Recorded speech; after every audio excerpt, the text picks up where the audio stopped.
What's up out there? For this week's Indie of the Week, I have selected Prodeus. It was time to revisit this game. I've been wanting to come back to it for a very long time.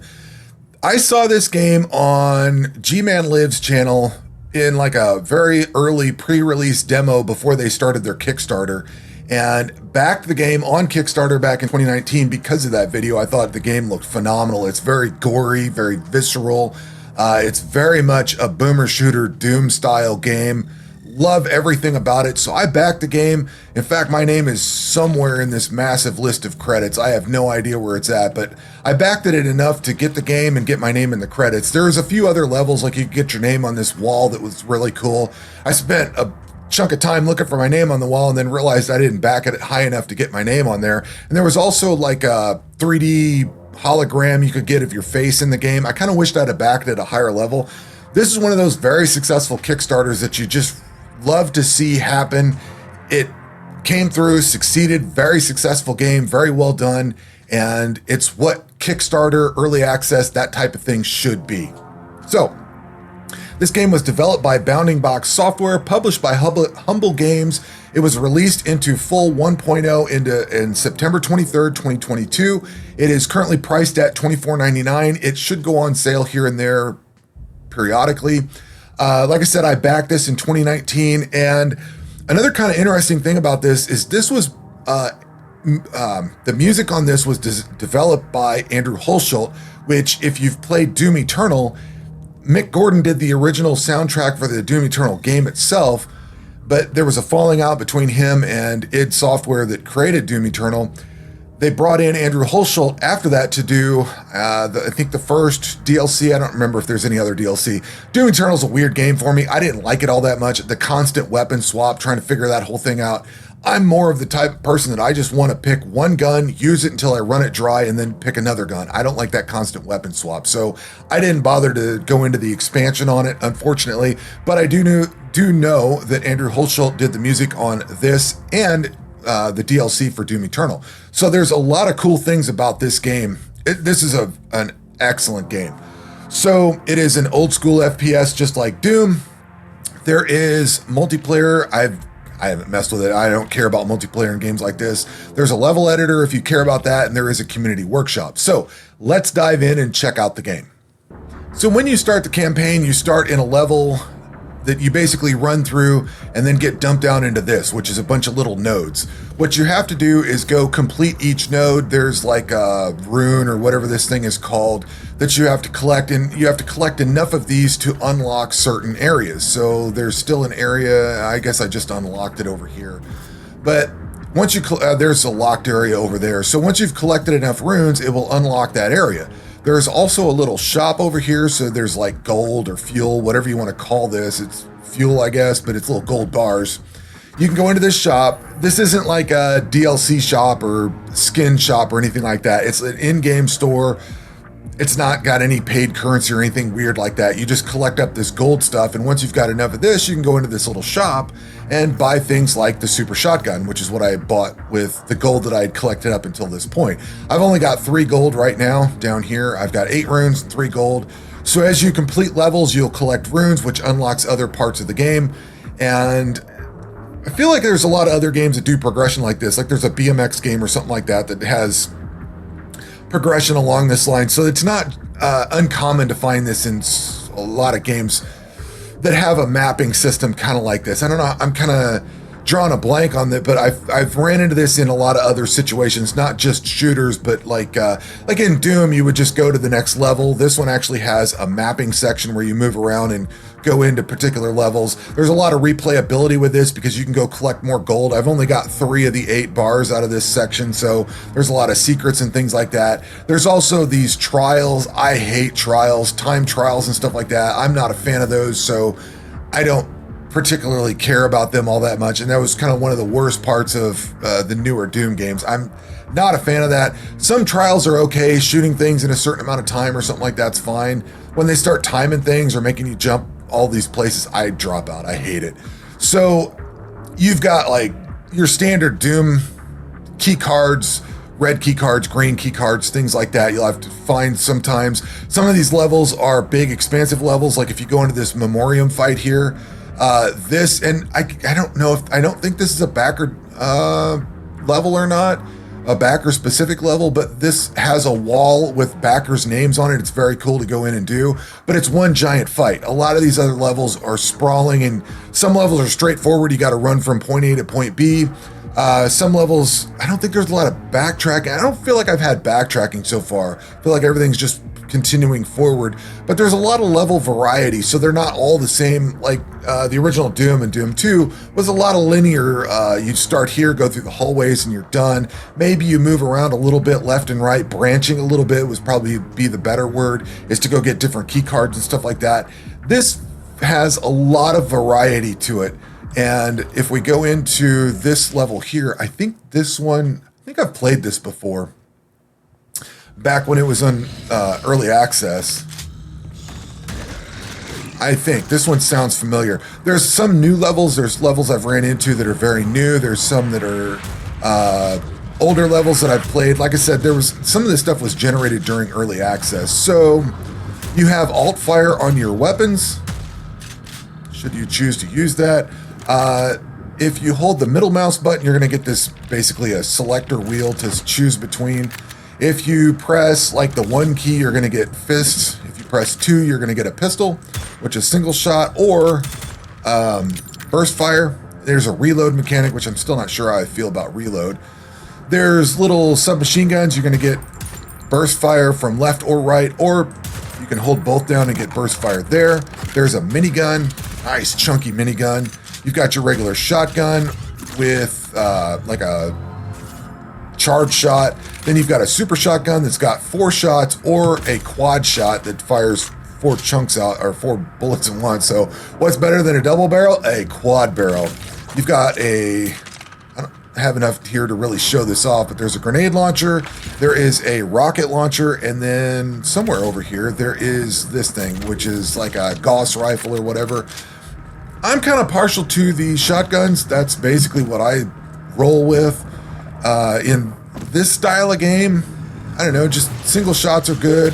I always like the double barrel, the super shotgun in your Doom style games. And that's kind of what ruined Doom Eternal for me. Like I said, I'm not a fan of having to constantly switch weapons. That got old very quickly, and it just... Am I not hitting the button? I am not hitting the button. So let's see, where do we need to go here? Destroy the shields. Okay. What would be effective at destroying shields? Maybe a minigun? Or am I shooting the wrong thing?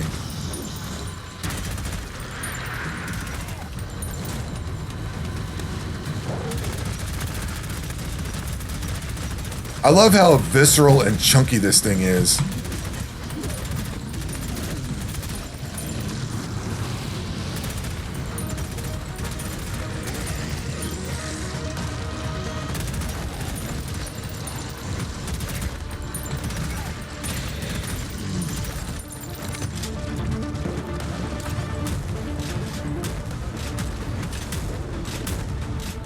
You know what? I'm going to turn the volume up and just be quiet here for a second, because the audio in this game is excellent.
Yeah, the audio just, the visuals, the audio, everything just really sets the tone for this. This little thing over here is like a save point, checkpoint kind of thing. There is a map. You can get this 3D map. I like the map, but the controls for it are a little odd, so I don't use it very much.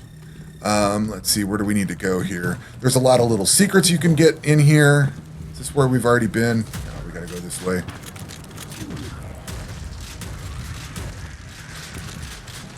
Health pickups like you'd expect, ammo pickups, gun pickups, save point. That's what that nexus point is a save point. So let's try, we can wheel through weapons. I love minigun. Minigun is my jam, man. Was it this one? This rifle? So this is, if you've played Quake and stuff like that, this is basically a Gauss rifle. You just nuke whatever's out there. Charge it up and just blast. And that will actually go through a blob of enemies as well.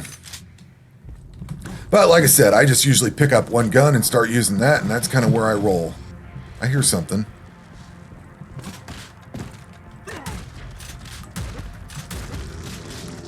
That little plus sign up there is like a secret. There's a bunch of those. You kind of got to look around. The thing with this game is you'll get really just focused in, zoned in on the game. I think you have to play this a lot in order to... oh, we got to get the blue key card. You're going to have to play this a lot in order to be familiar enough with the level to know where the secrets are. Just because you kind of just get lost. I don't know. I get to go into town blasting everything and, you know, shooting something in the face, and then I'm done. You know what I want? Nope, not getting the gun I want. I'm out of ammo, that's why.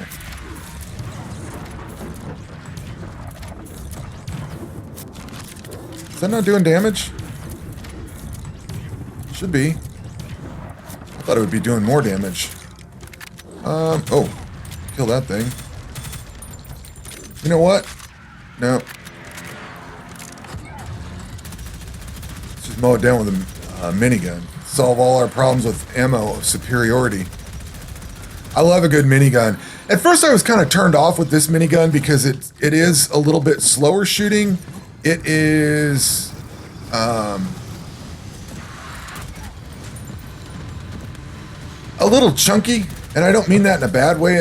I really like it. I'm just more used to the laser sighted, you just unload a lot of ammo really quickly kind of guns. For a minigun at least. We can use this blue thing, get whatever's in here. Ore fragment, yeah, that's that gold that you can collect. What's down in here? This is where we just were. I don't find the levels very confusing either. Oh, you're still alive? I killed you. Sometimes in Doom or games like that, Duke Nukem, stuff like that, you kind of get lost. Like, sometimes the levels are confusing. I haven't found myself lost in this game yet. And I find that I don't know that it holds true 100% of the time, but it seems like you always want to progress forward. Like, there's not really a need to go backwards any. So if you find yourself at a level, or a part of the level that you've already seen, chances are you're going backwards like this. I can come back and pick up some ammo and health and stuff like that, but there's no reason to go backwards, unless maybe there is. Out of ammo. Let's see here. Use this thing. I also don't find that there's a lot of enemies that I'm really annoyed with, like the is it a Revenant in Slayer? I don't know. Or I'm sorry, not Slayer. Is it a Revenant in Doom? Is that what I'm thinking of? The things that throw like fire out or whatever. I hate those things. I can never figure out how to deal with them because I don't play it often enough. So whenever I do fight them, I'm always hating them. I think it's revenants anyway. But there's a lot of creatures in there that are annoying. In here, now I'm also playing on the normal difficulty. I'm not playing on anything super hard. I don't play these kind of games on super hard. I'm not a fan of just ridiculous difficulty for being difficult, you know? That's just not what I'm interested in. I don't know how I get up there. Get good, bruh. So I'm not really interested in that kind of... where do we need to go? I'm not interested in the difficulty portion of everything. Waste of ammo right there. Okay, we've got the access, or the exit accessible. So that's kind of what the experience is. You go into each one of these little nodes on the map, and you fight through all the different monsters, whatever's there. Sometimes it's like a big brawl, like this Memoriam was just a giant fight. Some of these you have to go through and move around the level, find key cards. There was some, I had 2 key cards in. That one just had a single key card. And then as you collect more of these, you'll end up unlocking this. I need 3 more of these shard things. So that means I'll end up having to come over and do this one. And I'm not sure where else I would go. Maybe I have to go do these. Oh, it doesn't show runes missing. So I'm not sure. Is there a rune missing? No, it's just trial. So I don't know where the rest of those are found at, because I am definitely missing some. Unless that gate opens up over there and allows me to go around. I'm not sure. I have to play this a little bit more. But that should give you a good feel for how this game is. If you like the original Doom style games and you're looking for more of that, very visceral, very bloody, very gory, very gooey, very bassy. Love the bass in this. I love just turning the volume up and listening to this. There's so much to love about this game. I am very biased towards it. It is an excellent game. It is very, very, very, very much something that I would have loved as a kid and I love as an adult. So that is the choice for Indie Game of the Week. I thought this was a really good time to revisit it. It's kind of, I was in the mood to go through and play a little bit of a shooter, and I think it's just a good time for it. So anyway, I really recommend this game. Hope you've enjoyed this video, and that will do it for this one. We will catch you on the next one. Take care.